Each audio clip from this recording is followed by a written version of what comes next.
खबर सरायकेला से है। सरायकेला में देखिए अब एनआईटी कॉलेज के सफाई कर्मियों ने अपनी 4 सूत्री मांगों को लेकर धरना दिया है। ये एचके जीसी सफाई कर्मी हैं जिन्होंने 4 सूत्री मांगों को लेकर अनिश्चितकालीन धरना प्रदर्शन शुरू किया है। इस धरना प्रदर्शन को जेएलकेएम ने भी अपना समर्थन दिया है। सफाई कर्मियों ने एनआईटी के रजिस्ट्रार एनके राय पर शोषण का आरोप लगाया।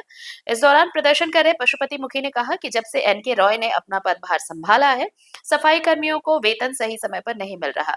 पीएफ ईएसआईसी सही से जमा नहीं किया जा रहा। बोनस दिलाने के लिए 2,000 रुपए प्रति कर्मी से रिश्वत की मांग की जा रही है और नहीं देने पर बोनस बंद कर दिया गया है। हर महीने सभी कर्मियों के 2 से 3 दिन का वेतन काट लिया जाता है। कई बार प्रबंधन से ये मांग हो चुकी है, शिकायत भी की गई है, लेकिन मांग जो भी मांग करते हैं उन्हें उनका काम बंद करा दिया जाता है, उनसे काम नहीं लिया जाता। अब सफाई कर्मियों की मांग है कि उनकी समस्याओं का समाधान हो और उनके अधिकारों की रक्षा हो। जेएलकेएम सरायकेला के पूर्व प्रत्याशी प्रेम मार्डी ने कहा कि जब तक सफाई कर्मियों की मांग पूरी नहीं की जाती तब तक कॉलेज में साफ सफाई का काम बंद रहेगा और इसी तरह धरना प्रदर्शन जारी रहेगा। उन्होंने कहा कि एनके रॉय पर भ्रष्टाचार का आरोप लगा था और मिथिला यूनिवर्सिटी से उन्हें बर्खास्त किया गया था। वहीं एनके रॉय अभी एनआईटी में अपनी पहुंच के बदौलत नौकरी पर हैं और एचकेजीसी के साथ मिलकर सफाई कर्मियों का शोषण कर रहे हैं। पूरे भारतवर्ष में किसानों के बाद अगर किसी दूसरे वर्ग को कहा जाए तो वो मजदूर वर्ग सबसे ज़्यादा आते हैं। उन्हीं के अंतर्गत ये यहाँ एनआईटी के सफाई कर्मी हैं और ये दुर्भाग्य का बात है। एनआईटी जो कि पूरे राज्य का एक उच्च संस्थान, उच्च शिक्षण संस्थान जो भारत सरकार के द्वारा संचालित की जाती है, इसमें यहाँ पर यहाँ के मजदूरों के द्वारा जिस प्रकार से इनके ठेकेदार और यहाँ के जो है अधिकारी मैनेजमेंट मिल कर के इनका शोषण करते हुए आ रहे हैं पिछले 4-5 वर्षों से। इनका पीएफ नहीं कटता है, इनका एसआई का आता पता नहीं। ये 26 दिन ड्यूटी करेंगे, 22 दिन का पेमेंट मिलेगा इनको।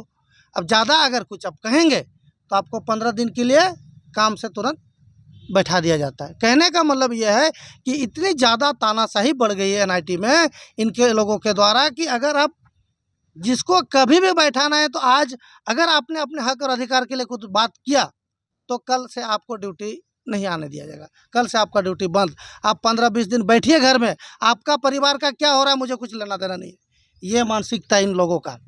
और मुझे अभी पता चला है अभी थोड़ी देर पहले कि यहाँ के जो रजिस्टर्ड है एनके रॉय, यही है रजिस्टर्ड। पूर्व में वो सेवा दे चुके हैं, सैनिक सेवा दे चुके हैं, देश के लिए सेवा दे चुके हैं। और ये पता चला कि देश के लिए सेवा देने वाले व्यक्ति रिटायरमेंट होने के बाद मिथिला यूनिवर्सिटी से उसको भ्रष्टाचार के आरोप में निलंबित किया जाता है, निष्कासित किया जाता है। और ये किस आधार पे ये पूरे हमारे झारखंड राज्य में ये एकमात्र एनआईटी में इसको यहाँ पर काम पर रखा गया है। भ्रष्टाचार पर आरोप लगे हैं लेकिन वे यहाँ पर बैठे हुए और इन्हीं लोगों के कारण आज इन मजदूरों का ये हाल हो रहा है। क्योंकि यही लोग ठेकेदार बुलाते हैं, ठेकेदार के साथ मिल करके ये लोग मजदूरों का पैसा खाने का काम करते हैं। तो आपने देश के लिए सेवा किया, किस प्रकार से आपका अनुशासन, वहाँ तो अनुशासन सिखाया जाता है, डिसिप्लिन सिखाया जाता है, यहाँ तो आप मजदूरों का पैसा खाने का बात करते हैं। ये मुझे अभी पता चला। कहने का मतलब यह है कि यहाँ पर बहुत ज़्यादा शोषण हावी है। इसीलिए जब हमें पता चला कि इनका पीएफ नहीं मिलता है, इनका एसआई नहीं है, इनका पेमेंट काटा जाता है, ज़्यादा कुछ कहेंगे तो काम से निकाला जाता है और बहुत सारी समस्या है, तो इन समस्याओं का समाधान के लिए आज हम बैठे हैं। जब तक समस्या का समाधान नहीं होगा हम इनके साथ हैं। कहने का मतलब यह है जब तक तोड़ेंगे नहीं तब तक छोड़ेंगे नहीं। मैं एनआईटी के हाउस कीपिंग में काम करती हूँ, सफाई कर्मचारी हूँ। मैं यहाँ आज 10 साल से ड्यूटी कर रही हूँ। 10 साल से कुछ चीज़ सुविधा नहीं है। पहला तो पेमेंट स्लिप नहीं मिलता है यहाँ। हर महीना ड्यूटी करते हैं, पैसा सही टाइम में नहीं मिलता है। जब टेंडर आता है बोलता है कि हाँ सही टाइम में हम लोग पेमेंट देंगे, 10 तारीख तक हो जाएगा पेमेंट। ऐसा कोई महीना नहीं है कि 10 तारीख को हम लोग को पेमेंट मिला है सैलरी। उसमें से भी अभी पेमेंट अगर आ रहा है, इस टेंडर में हो रहा है, किसी का 1-2 अटेंडेंस सबका कटा हुआ है। इसके लिए अगर हम लोग पूछने जाते हैं सुपरवाइज़र को वो सुपरवाइज़र उनका कोई जवाब नहीं। एक सुपरवाइज़र बोलता है दूसरा सुपरवाइज़र के पास जाओ, सुपरवाइज़र बोलता है इंचार्ज चेयरमैन जो है उनके पास जाइए, उनके पास जाने से बोलता है लिखित दीजिए, लेकिन कोई सुनवाई नहीं है। पेमेंट स्लिप तो कोई महीना मिलता नहीं है। पेमेंट स्लिप के लिए इस जो टेंडर आए उसके बाद हम लोग बोले कि सर हम लोग को पेमेंट स्लिप चाहिए हर महीना, पीएफ कितना कटा है, एसआई कितना कटा है, और जो भी चीज़ हम लोग का कितना पेमेंट हो हमको पता चल जाएगा। ये जो कट रहा है हर महीना वो भी पता चलेगा। लेकिन सर को बोले तो सर बोले कि ठीक है मोबाइल में भेज देंगे। एक महीना शायद मोबाइल में भेजे थे। दूसरा बार बोले पेपर नहीं है, उसके लिए बोले तो बोला कि आप लोग बहुत बोलते हैं, नेतागिरी करते हैं, बोल के चुप करा दिया। दोबारा हम लोग कोई उसके लिए नहीं मांगे।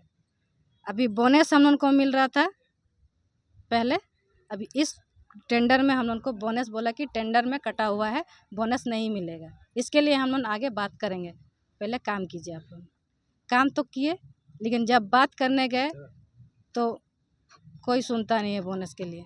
बीच में फिर बताया कि आप लोग 2-2 हज़ार रुपये जमा कीजिए, आप लोगों को बोनस मिलेगा। ठीक, फिर हम लोग तो उसका हिसाब मांगेंगे ना कि पैसा कहाँ जमा होगा, किस कहाँ जाएगा, कैसे बोनस मिलेगा, और कुछ नहीं बताया। फिर बाद में बोला कि नहीं बोनस नहीं मिलेगा और कॉन्ट्रैक्टर में लिखा नहीं है, और आप लोग निकाल सकते हैं तो निकालिए, किस तरीक़ा से निकालेंगे। जी, क्या कुछ मुख्य मांगे हैं? और हम लोग का जो पीएफ एसआई है वो सही तरीके से जमा नहीं होता है। पीएफ एसआई में एकदम ही जमा नहीं होता है। कुछ कुछ जमा करता है जो मतलब सिर्फ ओनली फॉर आप दवा ले सकते हैं या फीवर उवर है वो चेक कर सकते हैं। बहुत ज़्यादा प्रॉब्लम हुआ तो आपको वहाँ पर एडमिट नहीं लिया जाएगा। उसके बाद में जो सैलरी है हम लोग का किसी मंथ टाइमली होता नहीं है। जब टेंडर किया जाता है तो टेंडर में बोलता है आप लोग का 2 महीना तक ठेकेदार आपको पेमेंट करेगा, ठीक है। जब ठेकेदार से वार्ता होती है तो वो बोलता है हम टाइमली एकदम पेमेंट करेंगे। ठेकेदार लाता है एनआईटी ही डिसीजन लेता है कि क्या करना है क्या नहीं। हम लोग का इससे पहले बोनस भी दिया जाता था, अब एनआईटी बोनस वो बंद कर दिया। ठेकेदार बोलता है एनआईटी बंद कर दिया, एनआईटी बोलता है बोनस नहीं दिया जा रहा। तो इस संबंध में हम लोग मांग को रखे हैं।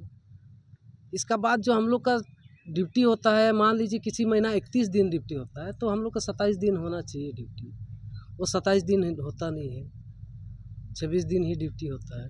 1 दिन का पैसा वो ठेकेदार के ऊपर चल जाता है, बोलता है वो रूल नहीं है। और बोनस के चलते हम लोग बीच में बोले ठेकेदार को, तो ठेकेदार बोला कि ठीक है हम बात करेंगे।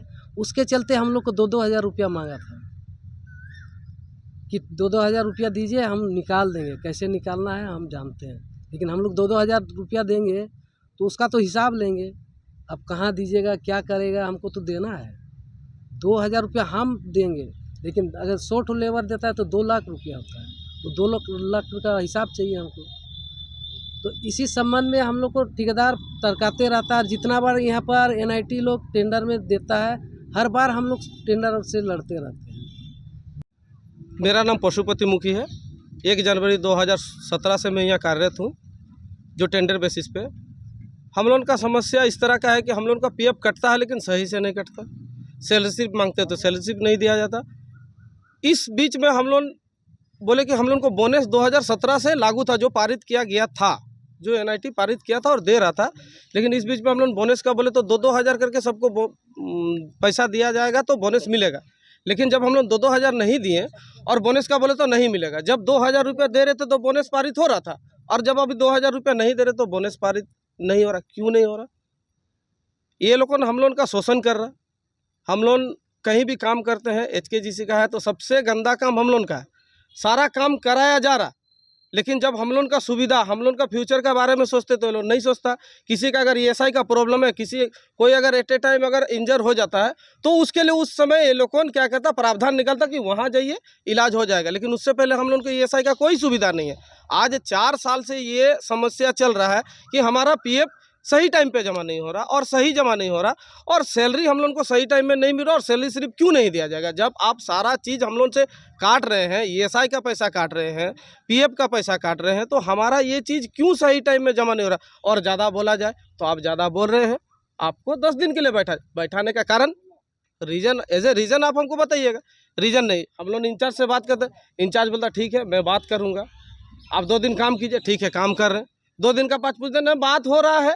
सर आप बात कब कीजिएगा, ऐसा करके 4 साल निकल गया, और 4 साल में हम लोग ही ऐसा गधा आदमी है जो इनका बात सुन रहे, और ये लोग शोषण कर रहा है। यहाँ का जो रजिस्ट्रार है वो अपना मनमानी करता है, कुछ चीज़ बोलने जाएंगे, ये ज़्यादा बोलता है जी इसको 10 दिन बैठा दिया जाए। जी सर ज़्यादा बोल रहे तो किस लिए बोल रहे, हम अपना अधिकार के लिए बोल रहे, किसी और के लिए तो नहीं बोल रहे।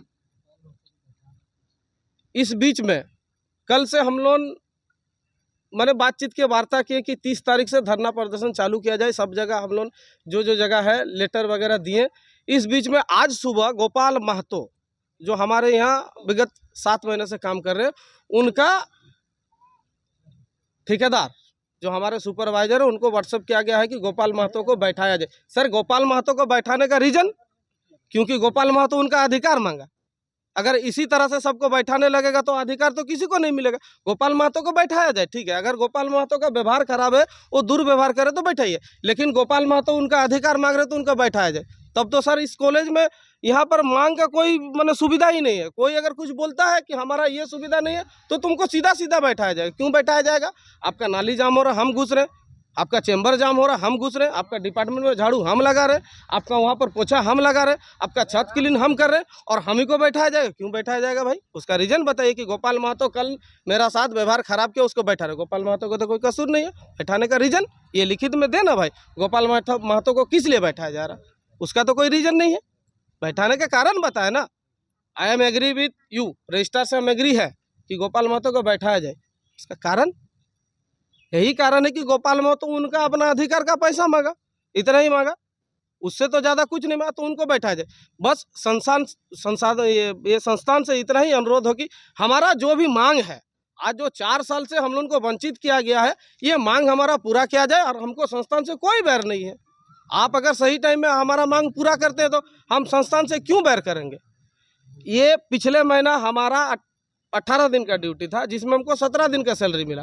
हम इस एक दिन का अगर सैलरी मांगते हैं तो आपको देखा जाएगा बाद में दिया। क्यों दिया जाएगा? 8 घंटा हमसे लिया। अगर नहीं करते तो ज़बरदस्ती काम करना होगा, नहीं करेगा तो कल से तुमको भगाया जाएगा। क्यों भाई, क्यों भगाएगा? भगाने का कारण बताइए, आप रीज़न बताइए, हमको लिखित दीजिए कि आप मेरे से व्यवहार खराब किए, आप ड्यूटी नहीं आ रहे, आपका 2 महीना से नागा है, आप 2 महीने से एब्सेंट करें, एब्सेंट है तो हमको उसका रीज़न बताया जाए। अगर आज जैसे हम लोग यहाँ पर कुछ आदमी, 40 आदमी को बुलाया गया, अलग से बातचीत किया गया, जो इस यहाँ से नहीं काम करेगा उसको हमेशा के लिए बैठा दिया जाएगा, जिसमें से आज 20 से 30 आदमी ड्यूटी किया। लेकिन ये तो जानबूझ के लोग शोषण कर रहा। और इस शोषण करने का क्या प्रावधान है? आखिर शोषण का कोई प्रावधान होना चाहिए ना। यहाँ महिला मजदूर है, एक महिला मजदूर है जिसको 15 दिन बैठाया गया था, व्यवहार खराब हुआ, उनका व्यवहार ठीक नहीं था, दुर्व्यवहार किया था। दुर्व्यवहार किया किस लिए, इसका रीज़न आप हमको दिए हैं। अगर ये दुर्व्यवहार कोई एक महिला किया है तो उस दुर्व्यवहार का आप सॉर्ट आउट निकालिए। अगर वो व्यवहार खराब किया यानी कि कहीं ना कहीं उनका मांग था, आप उस मांग को नहीं पूरा किए, लेकिन सीधा सीधी वो जितना दोष है हम लोगों के ऊपर थोप दिया गया कि ये व्यवहार खराब किया। किस लिए व्यवहार खराब किया, इसका बारे में तो कभी बातचीत करना। हाँ व्यवहार खराब किया, बबीता कहार अगर व्यवहार खराब किया, उनको 15 दिन के लिए बैठाया गया, तो किस लिए बैठाया गया? उसका छानबीन इंक्वायरी जिसमें से ये लिखित दिया गया था। हमसे जब भी गलती होता एनआईटी लिखित मांगता, लेकिन एनआईटी जब भी गलती करता हमको क्यों नहीं एक लिखित दस्तावेज देता है? अगर हम कहीं पर कमज़ोर है, अगर हमसे एनआईटी पूरी सफाई मांगता है, तो एनआईटी कहीं पर कमज़ोर है तो उनको भी अपना सफाई मौजूद करना होगा, हमको देना होगा। क्यों नहीं देता? ये एनआईटी का शोषण है और बड़ा बड़ा अधिकारी का शोषण है। हम उनका जूता सिलाई से लेकर चंडी पाठ करते हैं, हम सब चीज़ करते हैं, हम उनका सब चीज़ देख रेख घर की तरह देख रेख करके, जो उनका घर में देख रेख होता वो देख रेख हम करते हैं। लेकिन सारा देख रेख करने के बाद हमारा सुविधा नहीं मिलता तो हम किसको बोलेंगे? एनआईटी का चेयरमैन जिसको बोलते तो हम बात करेंगे। 4 साल से बात ही कर रहे तो हम किससे बोलेंगे? जिसको एज ए चेयरमैन बनाया गया हमारे लिए, हमको देख रेख के लिए, हम चेयरमैन का बात सुन के काम करते, चेयरमैन मेरा बात क्यों नहीं सुनता है? और कोई भी सुपरवाइजर हो, अगर इस यहाँ पर प्रॉब्लम होता है, कंपनी अगर सुपरवाइजर को रखा है तो सुपरवाइजर से सबसे पहले कर्मचारी सुपरवाइजर से गुहार लगाएगी, भैया मेरा ये दिक्कत है, सर मेरा ये दिक्कत है। अगर सुपरवाइजर सारा चीज़ सॉर्ट आउट करेगा तो हमको इतना दूर जाने का जरूरत नहीं है। लेकिन सुपरवाइजर एक टेबल से दूसरा टेबल से तीसरा टेबल, तो हम मजदूर कहाँ जाएंगे? ये तो सरासर शोषण ही हो रहा। तो इतना ही अनुरोध है कि इस शोषण को बंद किया जाए और हमको जल्द से जल्द न्याय दिया जाए। अगर खबर पसंद आए तो आप QR स्कैन कर दें हमारा साथ। आपका एक छोटा आर्थिक सहयोग है हमारा बड़ा हौसला। द भारत मित्र, बुलंद भारत की बुलंद तस्वीर।